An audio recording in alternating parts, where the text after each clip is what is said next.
부부 문제로 이곳에 상담을 오시는 여성분들은 대부분 남편에게 사랑받고 싶어서 오시는 경우가 많은데요. 그럼 아내분들은 남자에게 사랑받기 위해서 뭘 어떻게 해야 되는 걸까요? 일단 우선은 남편이 안고 싶은 아내, 남자가 안고 싶은 여자가 되는 게 굉장히 중요해요. 그게 왜 그러냐면 내 남자가 안고 싶어하는 여자가 아닌데 남자가 그 여자를 안아줄까요? 안 안아줄까요? 안 안아주죠. 그쵸. 내가 안고 싶어 하지 않는 사람을 안는 사람은 아무도 없어요.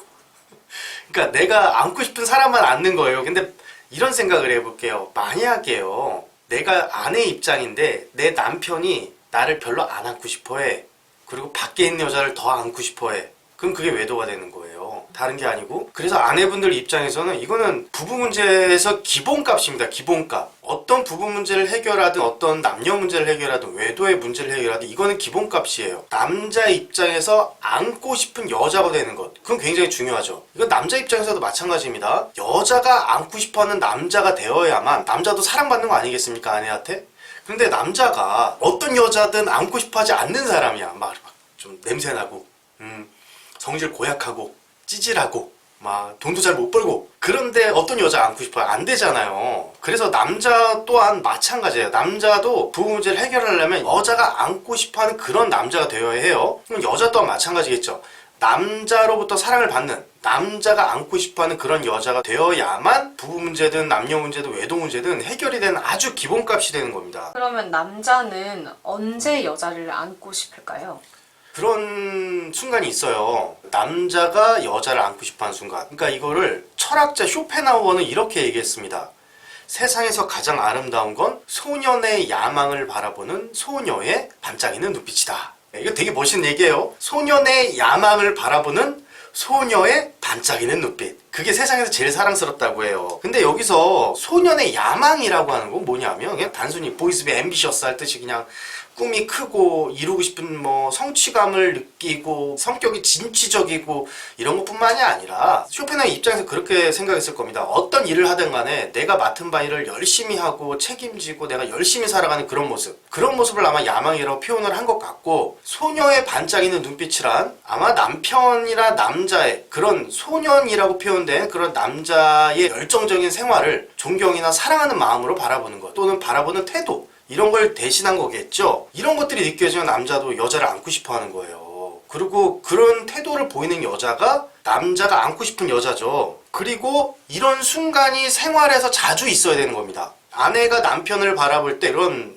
남편의 열정적인 생활 태도라든가 남편의 열정적인 삶을 반짝이는 눈빛으로 바라보는 그 태도가 많아야만 남자가 그 여자를 안고 싶어지는 거예요. 근데 그런 빈도가 적어. 빈도가 적으면 남편에 대한 사랑도 식고 남편 눈이 밖으로 돌아가고 결국 외도까지도 이어질 수 있다, 이런 얘기죠. 근데 다시 말씀드리지만 이건 여자도 마찬가지 아니겠습니까? 남편이 이렇게 딱 아침에 눈을 뜨는데 아내 보고 이제 막 외모 지적질해. 당신이 이게 뭐야, 이렇게 뚱뚱하고 못생겼어. 아내가 밥을 열심히 했는데 먹고 나서 아유 마탱이도 하나도 없네 이러고, 아내가 이제 육아에 굉장히 힘쓰고 있는데 당신은 애들을 어떻게 키운 거야? 이러면 어떻게 되겠어요?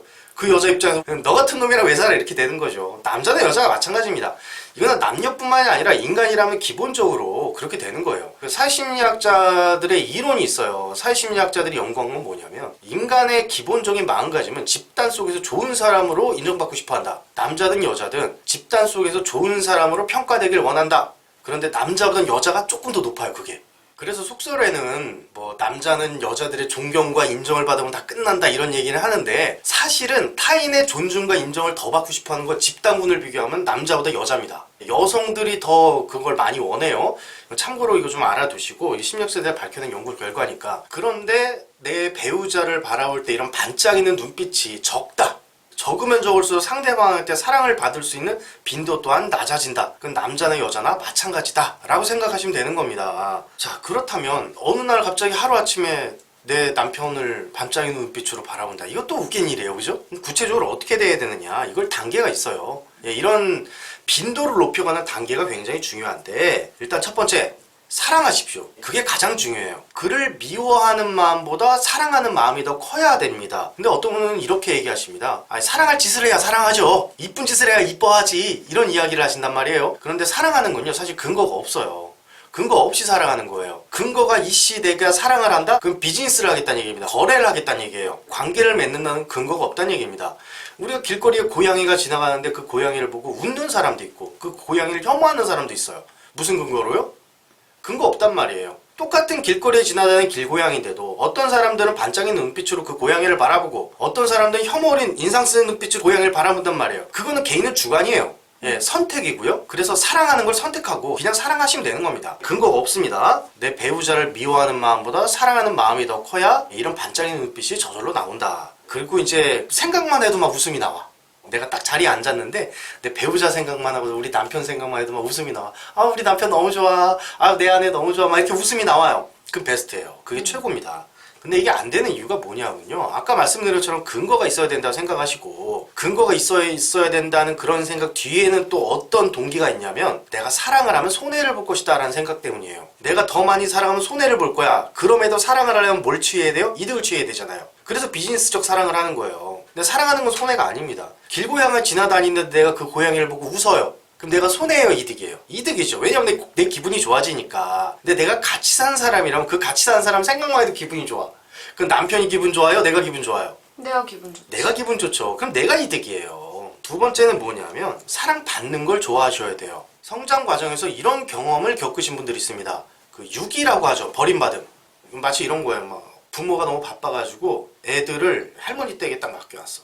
근데 할머니가 잘 양육을 해주면 되는데 할머니가 막 혼내. 그래서 마치 고아원에 간 것보다 더 못한 삶을 막 살아. 그런 경우 있어요. 그런 걸 유기라고 합니다. 그리고 이제 뭐 방치된 분들이 있어요. 부모님과 같은 집에 살더라도 부모가 이렇게 방치하고 신경도 안 쓰고 애가 뭐 이렇게 배가 아파도 그냥 너 왜 그러니 신경도 안 쓰고 애가 울어도 신경도 안 쓰고 밖에 친구들한테 두드려 맞고 들어와도 모르고 막 이런 경우들이 있단 말이에요. 그런 경우가 방치된 경험들. 또는 이제 부부싸움 되게 많이 하잖아. 부모님들. 부부싸움 하다가 그거를 또 목격을 해서 이제 아이들이 되게 주눅든 경우들 또는 성장 과정에서 부모의 폭력 이런 것들 당한 사람들 그런 분들의 공통적 특징이 있습니다. 인간으로부터 받은 상처 아닙니까? 그런 것들이 부모의 유기 또는 뭐 폭력, 방치, 어떤 미움받음 이런 것들이 다 사람으로부터 받은 거잖아요. 그렇기 때문에 사람으로부터 받는 관심 자체를 불편하게 생각해요. 그런 사람들의 공통적 특징이 이제 사랑받는 걸 불편해한다라고 생각하시면 됩니다. 그러면요 이런 생각을 해볼게요. 내 남편이 나를 근거 없이 사랑을 해요. 그럼 근거 없이 사랑할 때 안아주고 싶잖아요. 근데 사랑을 표현하고 싶은데 내가 그 사랑이 불편해. 그럼 남편 입장에서는 나를 배려하는 게 뭐냐면 안 안아주고 안 사랑해주는 거예요. 내가 불편함을 느끼니까. 마치 이런 거죠. 내가 어릴 때 짜장면을 먹다 배탈이 났어요. 근데 남편이 짜장면을 좋다고 내가 계속 나한테 짜장면을 사주면 그 남편이 배려한 거예요? 폭력 행사한 거예요? 그럼 폭력을 행사한 거죠. 내가 짜장면을 먹고 배탈이 났는데 남편이 계속 나한테 짜장면을 사준다. 정서적 폭력입니다. 그죠? 그리고 남편 입장에 짜장면을 안 주는 게 배려예요. 근데 내가 성장 과정에서 사랑에 대한 상처를 받았어요. 사랑에 대한 큰 상실을 겪었어요. 사랑에 불신이 생겼어요. 그래서 나는 사랑을 받는 게 불편해요. 그러면 남편 입장에서 나한테 사랑을 안 해주는 것이 배려하는 거예요. 관계가 그렇게 형성된단 말이죠. 자, 세 번째 방법이 뭐냐면 스킨십을 좋아하셔야 됩니다. 제 성장 과정에서 교육을 잘못 받으신 분들이 있어요. 남자가 네 몸 함부로 못 만지게 해라. 또는 뭐 남녀가 가까이 있으면 안 된다. 네 정절을 잘 지켜야 된다. 여자가 너무 쉽게 보이면 안 된다. 이런 교육을 잘못 받으신 분들 또는 성장 과정에서 성폭행이나 성추행에 대한 트라우마가 있으신 분들 그럼 스킨십이 불편해집니다. 이런 분들은. 근데 사랑하면 어떻게 하고 싶어요? 안고 싶고 만지고 싶어요. 그게 인간의 본성이에요. 고양이가 이렇게 가는데요. 너무 이뻐요. 그럼 고양이한테 멀어지고 싶어요? 가까이 가서 만지고 싶어요? 만지고 싶어. 그렇죠. 인간 마음 다 똑같습니다. 고양이도 내가 좋아하면 만지고 싶어진단 말이죠. 근데 내 남편이 나를 사랑해. 그럼 결국에 어떻게 하고 싶어요? 만지고 싶고 안고 싶단 말이에요. 그런데 그걸 내가 불편하게 생각한다. 누군가가 나를 만지고 누군가가 나를 안는 것이 불편하다. 그 교육이라든가 어떤 트라우마 때문에 그런데 그런 경우에는 내가 또 사랑을 못 받는 거죠. 자, 마지막 네 번째입니다. 사랑을 표현하는 것. 내 즐거움을 표현하는 게 억압된 분들이 있습니다. 그래서 즐거움을 잘 표현하고 사셔야 돼요. 이게 왜 그러냐면 이것 또한 억압 때문인데 부모님이 되게 엄한 경우에 아이들이 집에서 웃고 떠들 수 있나요? 없나요? 없죠. 왜냐면요 부모님이 굉장히 엄하고 고지식한 분들 같은 경우에는 아이들이 웃고 뛰어놀고 깔깔ቆ끌 이렇게 소리내고 막 자기 감정 표현하고 이러면 부모님이 혼내요. 그래서 애착 이론의 창시자 존 볼비 같은 경우에는 이런 이야기 했습니다. 아이들이 아기 때 웁니다. 그죠? 애기들이 아이 때 우는 거는요, 자기가 표현할 수 있는 의사 표현을 최대한 다 표현하는 거예요. 그때 아이들을 울지 못하게 억압하는 부모님이 있어요. 그러면 안 된다고 얘기하는 거예요. 애들이 엄마 나 밥 주세요 빽 울고, 엄마 나 기저귀 똥 쌌어 빽 울고, 그러면서 엄마 나 배고파 얘기하고, 엄마 나 이거 하고 싶어 하면서 감정 표현과 자기 욕구를 표현하지 않습니까? 그걸 부모님이 잘 들어주고, 또는 이제 언어가 발달되면서 그게 사회화 되도록 교정을 받아 나가는 거여야 되는데, 내가 울거나 어떤 무슨 감정 표현을 할 때 부모님이 억압을 해요. 울지 마! 때리고, 웃지 마! 때리고. 그러면 자기 감정 표현하는 게 서툴러져요. 그런 사람들이 나중에는요, 대화도 잘 안 돼요. 그런 경우를 많이 겪으신 분들이 대인기피증을 앓는 경우도 있거든요. 그런 분들 같은 경우에는 대인기피증 증상 자체가 사람들하고 있으면 말하는 걸 힘들어하세요. 왜냐면 어릴 때부터 내가 어떤 말을 하거나 내 주장을 표현하거나 감정을 표현할 때 혼이 났기 때문이에요. 그래서 이제 내 의사 표현이라는 게 부정적 감정뿐만 아니라 즐거운 감정도 표현하는 거 아니겠습니까? 내가 누군가를 사랑하고 좋고, 아까 처음에 말씀드린 것처럼 그 소년의 야망을 바라보는 소녀의 반짝이는 눈빛 또한 내 표현이에요. 내 정서된 표현이에요. 난 당신이 너무 좋아요. 그걸 시각적으로 표현하는 건데, 그런 것이 억압된 분들은 이게 잘 안 되는 거죠. 마지막으로 정리해드리면요, 세상에서 가장 아름다운 거는 소년의 야망을 바라보는 소녀의 반짝이는 눈빛이라고 말씀드렸습니다. 근데 반짝이는 눈빛이라는 게 자기 의사를 표현하는 거고, 어떤 의사냐, 또는 나의 어떤 욕구를 표현하는 거냐, 내가 누군가를 사랑하는 걸 표현하는 거예요. 따라서 적극적으로 사랑하시고요, 적극적으로 그 사랑을 표현하세요. 그리고 누군가가 나에게 사랑을 표현할 때 그 또한 감사하게 받으십시오. 네, 오늘도 좋은 얘기 감사합니다. 네, 감사합니다.